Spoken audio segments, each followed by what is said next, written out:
God of War's been in development for about 3 years, roughly. It's including a fairly lengthy pre-production cycle. And basically, it came from Dave Jaffe's head.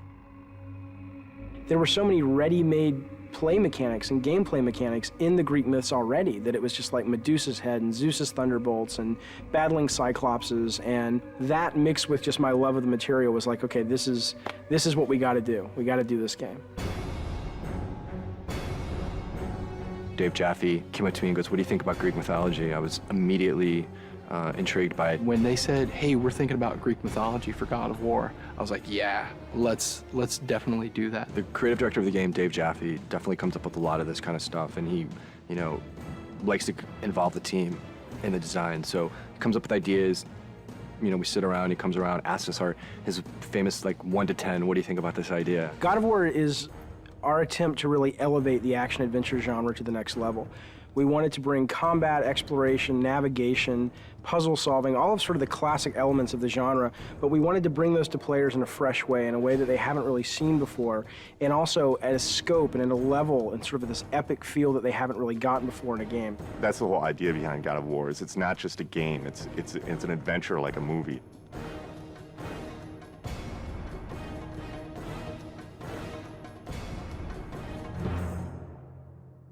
The sheer amount of concept art and work that went into developing all the characters and the look and feel of the game is pretty unique. I've never seen so much effort put into concepting a game out, making sure that every environment is unique and fits in with the theme of the game overall. I gave them my influences. It's really to their credit that they were able to sort of extrapolate what I was really going for into art, amazing art. So I ended up sort of getting what I wanted, which was this high adventure, amazing fantasy setting, which was inspired by the stuff that I grew up with, the movies that I grew up watching. But exactly how the game ended up looking the way it did was really, you'd have to ask the artist. Charlie Wynn has been part of the studio for quite some time, and what he's brought to God of War is extremely valuable. A lot of my job is to create images of what the game feels like. The mood of the game is dark. The main character KRATOS is a very disturbed character. The things I said to him, I said brutal, nasty, violent, antisocial, pissed off, angry, fuck you. That was my direction to Charlie. The hardest part about making KRATOS was that the storyline wasn't really there yet. And so I was trying to create a character that didn't have that story behind him yet. I just said, come into work and get angry and see what happens.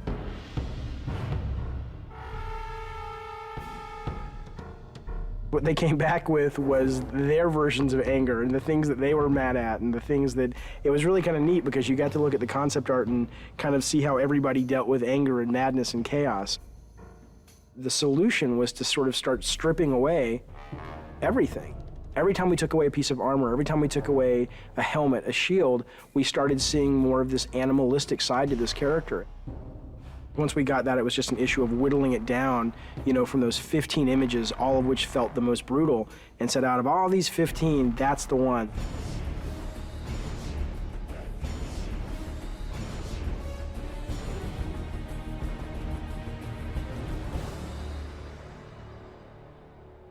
God of War is our attempt to really elevate the action-adventure genre to the next level.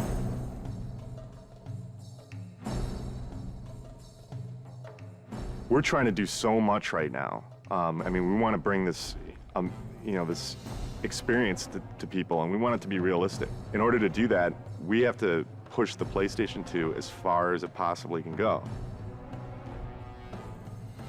We use a well-known art package called Maya to do almost everything in our game. When we first started the game, it was how do you create beautiful, lush environments that are high polygon count, high texture detailed, beautiful lighting, and just consistent through the game. Technologically, 4 or 5 years into a console, most of the big problems have been solved. So it's just a question of doing it better than everyone else. You first start with the sheet, and the sheet is also known as collision. That's the very bare bones minimum level of detail that the player actually interacts on. Any of these walls that the player can't go beyond. So this is the confines of the level. This is what, you know, what you're actually playing in, but that's not what you see. That's what the game's running in the background. If I turn the sheet off, now you can see there's actual artwork associated with that. Well, we definitely wanted to make the player feel like they were in ancient Greece. You know, it's to go from really dark, depressing feelings where you feel like, I just want to get out of here, to, you know, very bright, and you're in the desert, and it's you know, it's to make you feel like, wow, okay, it's a vast world. You know, it's really big world out there. God of War it's gonna look real, but it's also gonna have a take to it, you know, like a little bit of a fantasy twist, over the top, like blood and guts. I don't think that there's any other PlayStation game that achieves that that's out there.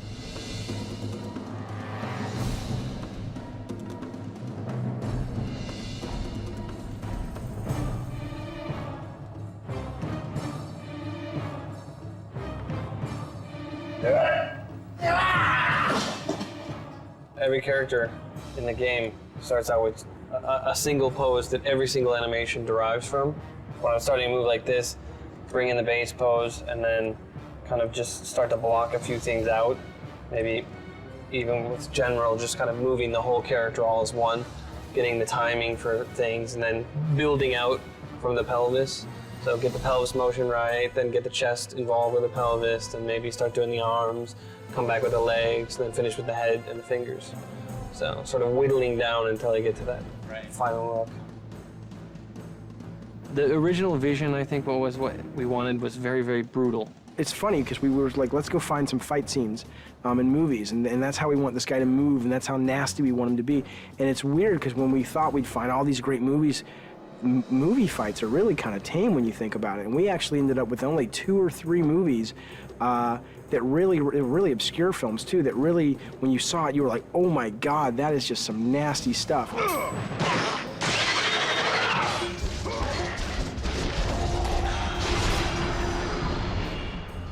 There's been quite a few gameplay design sessions or meetings with the animators where we get extremely we move around a lot. My setup situation as I'm putting enemies into the game and I'm trying to get them very playable so that they can be placed in levels and go around is this big cartoony shaped, very bright arena. And it's just a big wide open space, and I put the guys in that, and I fight with them there, I tune them there, I set up all their moves and combos and their reactions. The Medusa head animation, ripping the head off the Medusa, very long development cycle for that one. It was redone several times. We obsessed over it. I pissed off everybody. The animations aren't brutal enough. The art's not brutal enough. There's not enough blood. I want this game to make players just go nuts and feel that sense of anger and chaos.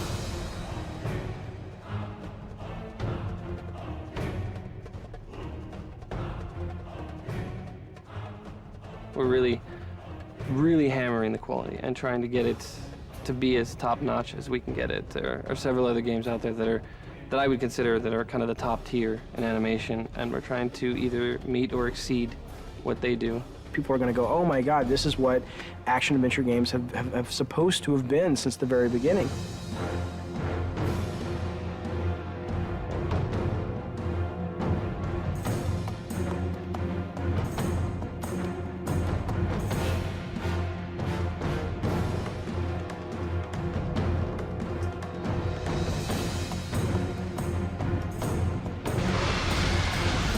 I always say this is the game I've been wanting to make since I was a little kid. God of War, from a production perspective, has been extremely challenging. There's a number of areas that, you know, we've really been pressed time, money, resources. Making the game was definitely a fight. Me and the team butted heads a lot, and there was this anger, I guess, that built up inside of me that I think I really transferred over to Kratos, and I look at Kratos now and it's like, that's me.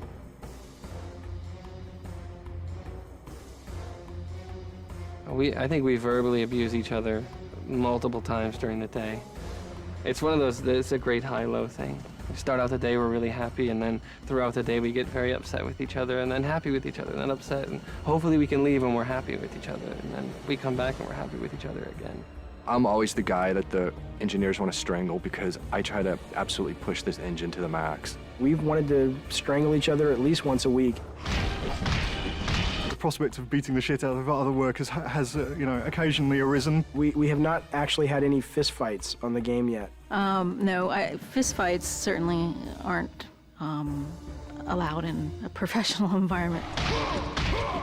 If we're going to get into a physical fight, it's going to happen in the next 3 months. We're going into the most stressful time of making a game, which is the alpha-beta process. Alpha. Alpha. Alpha. Alpha, baby. Alpha.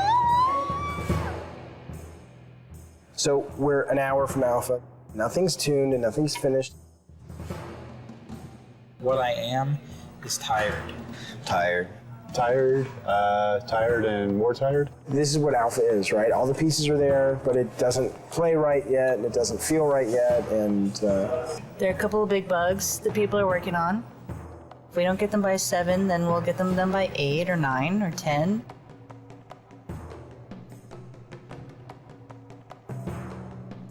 Three years and we're almost done. Light at the end of the tunnel. I'm so happy we're an hour away from being able to say at least we have a game.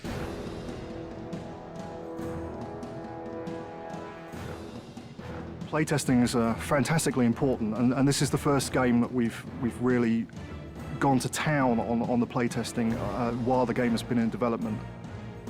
We'll bring 5 or 6 people in from the local colleges, and we'll sit them down in front of the latest version of whatever level we've been building, and we'll watch them play it, and we'll notice all of the things that they don't do right, or all the times that they can't find the way to solve a puzzle because we've obviously not highlighted it well enough, or if they can't see the door in the background, then we'll add an extra light in so it's highlighted.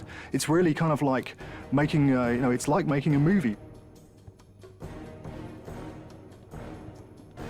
At the beginning of the project, we decided we were going to build a playtesting room in our office, and that has proved to be a very good decision.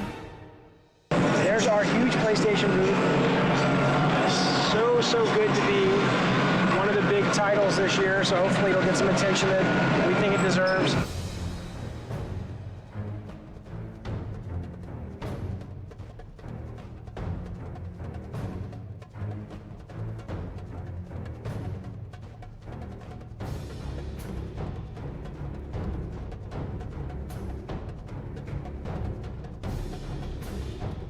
I think whether you're into mythology or not, I think you can't deny the power of a game made by passionate people. God of War is a game that anyone can pick up and play and have a really fun experience.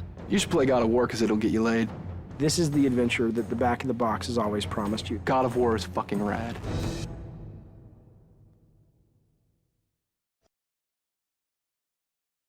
This is our sort of batch of things that you didn't get to see that some of them I'm glad you didn't, and some of them I wish you would have, time permitting, but it wasn't, so here we go.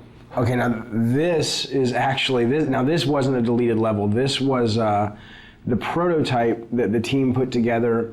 I don't even know what the date on this is, but 3 years ago, and it was really just to get the basic mechanics, not even tuned or anything, but you could run, you could swim, you could swing, and if you look at this level a little bit, you'll see we certainly didn't reuse any of the main art, but you'll see kind of like that shot there is sort of the precursor to some of the shots we have in the game, the rope swinging mechanic. And a lot of this, so you'll recognize if you've played the game and remembered the game, you'll recognize some of the level when you pull into Athens at first. This bottom section is based on that.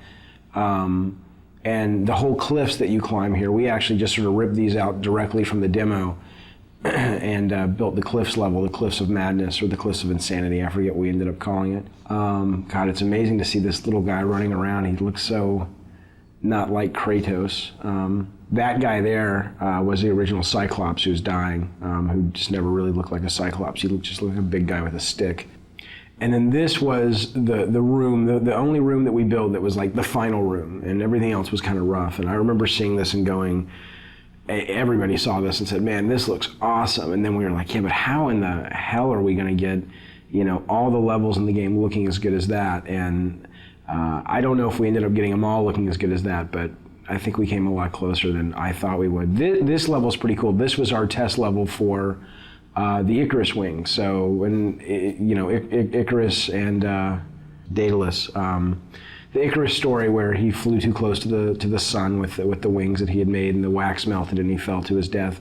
That was sort of the inspiration for the mechanic. And I still love this. I absolutely wish this had made it into the game. We just, it really came down to time and going, you know what, let's focus, let's get our fighting really good, and let's get our platforming better, and let's get our puzzles working, and maybe we can come back to this. And as is often the case, you just never have the chance to. So I'd love to see something like this, in future God of War titles, because I think it's a great, it's just fun. I mean, it's fun to fly around. And what was cool about this is it wasn't just a flying level. It was, you could land and you could walk around, and it was a seamless experience versus, now it's time for the flying level. So that was pretty cool. Yeah, I look at this now and I'm like, damn, we should have gotten that in. It would have been awesome. These were the original Harpies. They were a lot bigger. They still read better. They look awesome, but we just realized we needed more of like a bat-like, small, like little annoyance enemy. These guys played like the skeletons, basically, flying versions of the skeletons, and there just wasn't much of a difference in gameplay, so we ended up kind of shrinking them down and making them bats. And this was what we call the Mounting the Titan level, which is KRATOS, the giant titan in the desert. And sadly, right now, the only way you get on the Titan is through a movie. And originally, this was how it was going to be. You see this big thing, it's like a big watermelon in the background. That's actually KRATOS. And Tobin, the designer, he's got them kind of moving towards the player. And those things that are falling are like mountains that are crumbling and stuff. So it's kind of like KRATOS is rushing towards the player, crawling, and you're trying to run ahead of him in these platforming sections, so that you can ultimately jump onto the structure that's on his back, and that'll lead you up to the temple. And I still love that idea. I really, really wish we could have done it. And it was just, we showed this to the tech guys, and we showed it to the artists, and they were just like, dude, that's going to take forever. This was the original boss. There was a boss that originally, look at that, that's awesome, that originally guarded Pandora's box. And again, we just didn't have time. And I know it's lame that that's the one thing I regret about the Pandora design, is that there are no bosses that guard the box. You have the Minotaur boss down below, and then we've got this conveyor belt section, and that's kind of it. And we just ran out of time. This was originally pretty cool. It was, you had this moving platform up above, you had this giant kind of harpy vulture in the center that was guarding the box. And she had these eggs scattered all around the level. And in order to sort of entice her to fly around, you'd have to go find her eggs and break the eggs, and you'd kind of take the little baby birds inside, and you'd kind of carry them around and use them as bait. And again, not only was it kind of a cool mechanic because you were slower as you carried these things around, but also I think it really helped with the character of KRATOS. I mean, here he is, cracking open eggs and ripping out little infant birds and using them for his own desires, and really pissing off this mama bird. I thought was pretty cool. So here's just another quick idea. These are just almost like little sketches for levels, where you have a big open environment, and then you've got the walls come down and it becomes a maze, and you either do something and the walls come back up, or it's on a timer. I mean, we did tons of these things, where I'd have an idea, or a designer would have an idea, and it was like, try something like this. So this level is actually a level that we went so far as that we showed the press, we got it in magazines, and this was really a hard cut for us to make, and especially for me to make.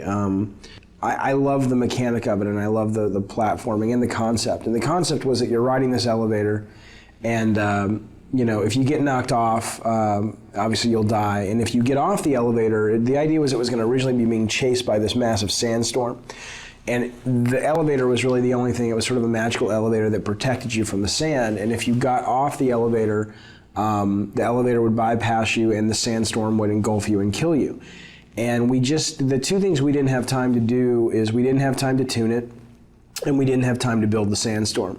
But what I loved was this whole idea of, getting off the elevator and having to catch back up with it. So, you'd have these little forks in the road, and either you'd be forced, like coming up, you'd be forced to get off the elevator, or you could choose different paths. And if you took one path, it was more combat heavy, one path was more platform heavy. And as you can see, we had this pretty much finished from a standpoint of the art and the setup, but we were missing the big sandstorm and we were missing the tuning time to really make this fun, and so it ended up getting cut. This I love. This was great. This is great. I love this for the elevator. Now it gets smaller. I guess we talked about putting this in the actual, oh, see, they suck. Whoever played this couldn't keep up with the elevator, but that was the whole idea, trying to keep up with the elevator. So it's tough. It's really tough when you have to cut ideas that you're really passionate about out of the game, but you do so you can make the other ideas that you do have in the game shine even brighter. So it's sort of a constant process, or it's a constant aspect of the process that's just a really tough thing that you go through, but I think it's worth it because it makes the overall product better.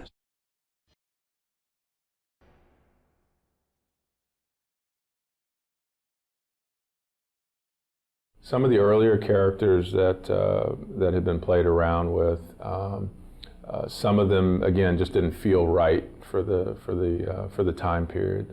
Some of them either felt overdressed or felt too fantasy. A lot of the concepts too got very detailed. There were lots of flowing things, and there was lots of hair, and there was lots of things that if we had to just model it, it probably would have been a little bit tougher to pull it off. There was one character I remember when I first saw it that had kind of almost kind of a tribal feel to it, a very kind of African feel to it, which I thought was pretty cool. Didn't say Greek, but at the same time when I looked at that, I thought, that would be a pretty cool character to work with. We went through images of the lone wolf kind of characters where you might have a hero with a little baby or a dog on his back. So just to kind of give something different, about the character and something that you can kind of relate to.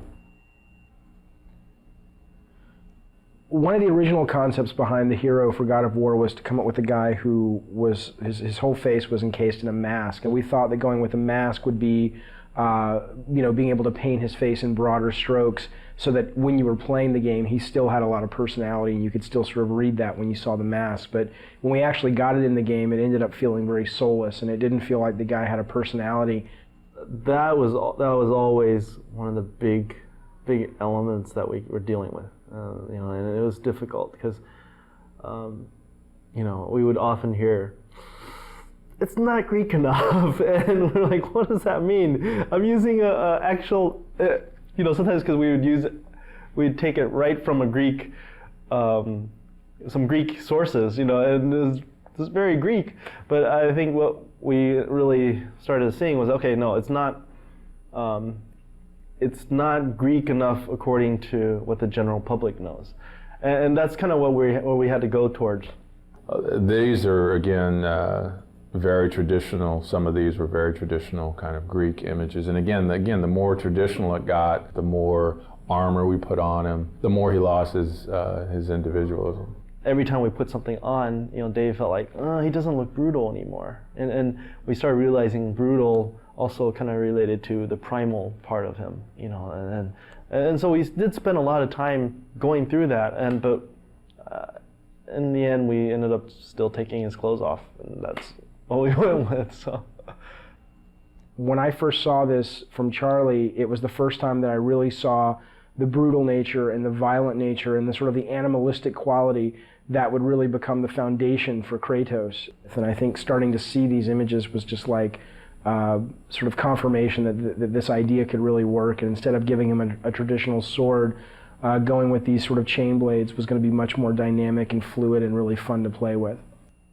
The main goal for the character in the game was always to create someone that looked really brutal and really nasty and really violent. Instead of sort of going down the traditional route of a iconic Greek hero with the plume helmet and the skirt and the toga and the sandals, we wanted someone who really made the player feel like he was being able to unleash his dark side. So the idea was always, how can we make him look more brutal? How can we make him look more violent and impulsive and nasty? And that desire always superseded sort of historical accuracy. So while you look at this guy and he may not totally feel at home in ancient Greece from a costume standpoint, I think he achieves the greater purpose, which is to give players a character that they can play who really does let them just go nuts and unleash the nasty fantasies they have in their head.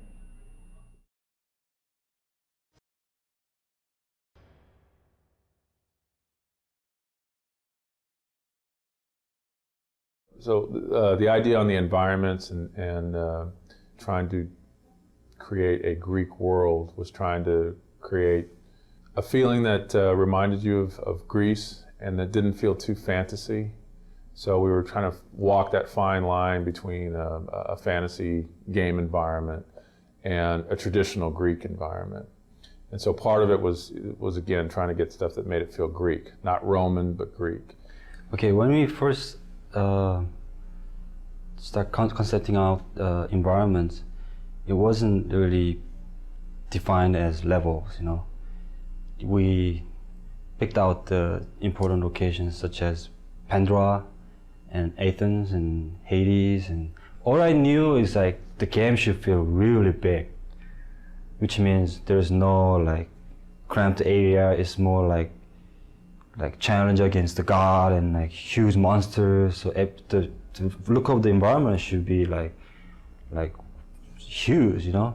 So with each of the environments, what we tried to do was kind of move you through the world using color to kind of help move Dave's story along and kind of emphasize the emotional impact of what he was trying to, of the story he was trying to tell. But at the same time, if I've just come out of the ocean where I'm battling the Hydra, where we've got, in that case, you know, there's more kind of greens and blues and things like that.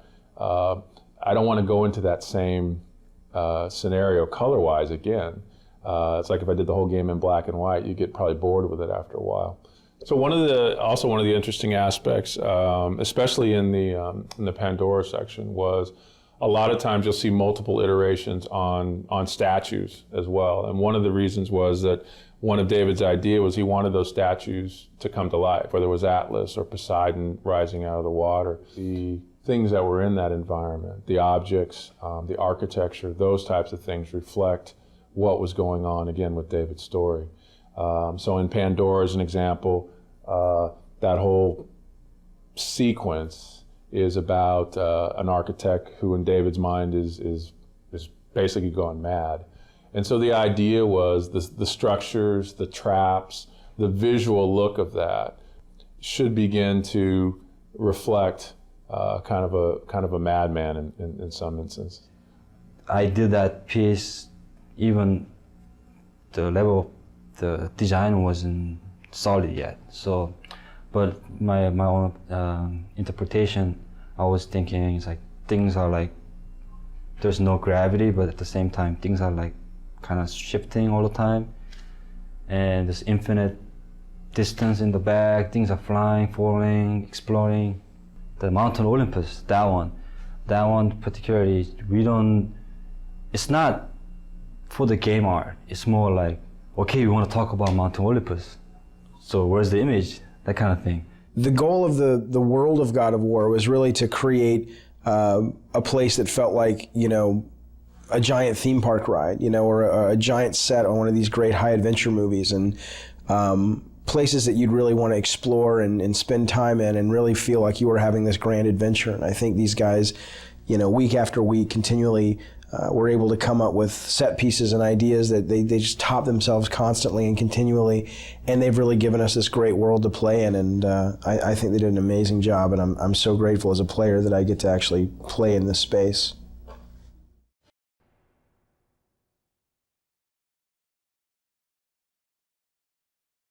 When it came to the characters and monsters and creatures that our hero is going to encounter, we're dealing with characters and creatures that everybody is familiar with. Medusas, Cyclops, centaurs, minotaurs. One of the things that we had to do with all the characters, and I think you'll see this as you look through the concept art, one of the things that was very important to me was that when somebody looked at any of our characters, that they knew what they were. So what we could do basically there, as long as the character was down on all fours and I had 3 heads, you probably would accept that character as a Cerberus. Whether it was a werewolf, whether it was a dinosaur, you know, again, you would still accept that in our world and what we were doing in terms of building the mythology we were building, you would accept that.